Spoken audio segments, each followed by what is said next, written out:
Steel Cane CT.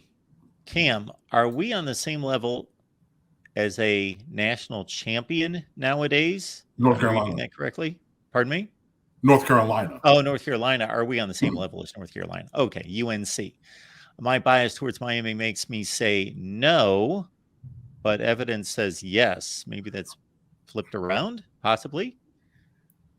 I would say, if anything, North Carolina is on a higher level, but I would argue that they're basically on the same level. Yeah, I would say we're on the same level, but they've been beating us more than I would like. Yeah, they've been winning more games. All right, just doing a quick Winspedia search. Oh, come on. You're not going to rely on me? If you got it. I think I can get most of them, unless we're going to go back like 25 years. Well, I'm just looking really quickly. Since Mac Brown's been around, let's say.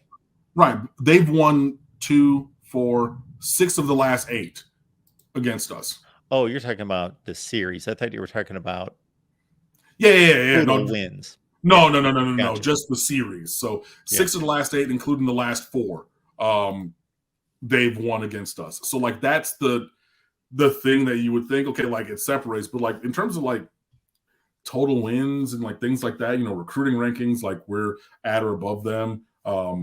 Definitely in the recruiting department, but like Mac Brown and his return to Chapel Hill has done his dollar in terms of recruiting. Like he's very, I think, underrated. I don't think people really look at the totality of the classes he's brought in, but like he's elevated the talent on that roster where, yeah, they're in the top group of the ACC. They made it the top 4 in terms of talent for sure. But yeah, I think that right now we're on the same level, but they've had more head-to-head success against us, including embarrassingly so, because they're still running from that game in 2020. Jesus Christ.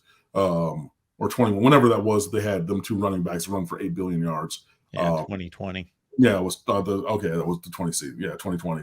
They're just running counter again and again and again and again and laughing at us. So like, yeah, it feels bad because like, yeah, 6 of the last 8 times we played, they've come out on top. But overall, I mean, I don't think that their records have been that much better than ours. Slightly. Well, I mean, slightly, but not crazy. You know what I mean? Let's look back here. I'm doing the math right now. Mac Brown's 30-22 since 2019.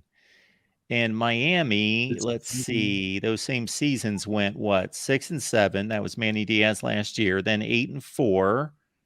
And then 21 was 7-5. And then 22 was 5-7. 7-6 for Carolina, 2-9. Like, I mean, yeah, it's very comparable. Which is to say, like, for neither program really at national championship caliber, or really even much above fairly okay in the ACC, But yeah, they've beaten our brains in pretty routinely head-to-head recently, so that's what needs to change.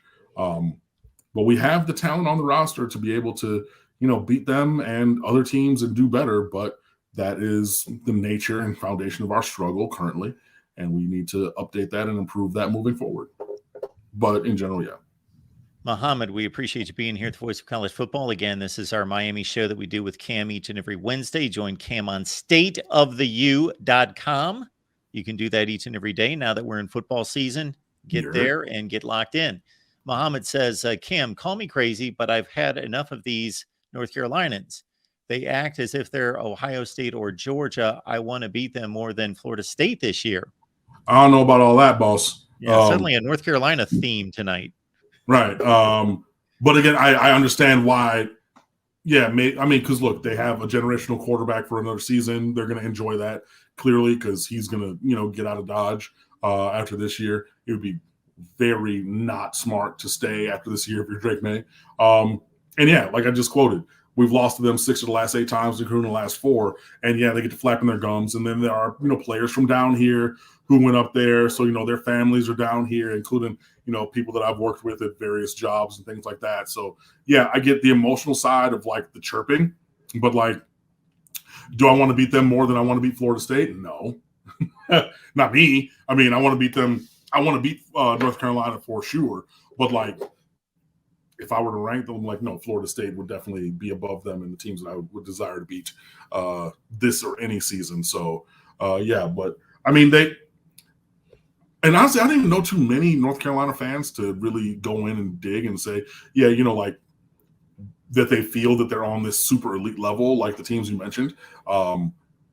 But I understand why you don't like them, but I would say for me, I'm not going to take that journey with you to say I want to beat them more than Florida State. That's a bridge too far for me personally, but I understand where your emotion comes from.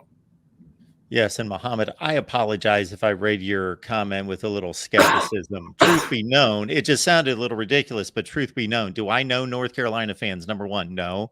Am I in North Carolina? No. Am I in Miami rubbing elbows with anyone that's gone to North Carolina or is a transplanted North Carolina fan? No. So I don't know. I just can't. I guess I scoffed at it because I just can't imagine, considering them losing 4, 5, 6 games a year, that they would be acting like they're some elite program.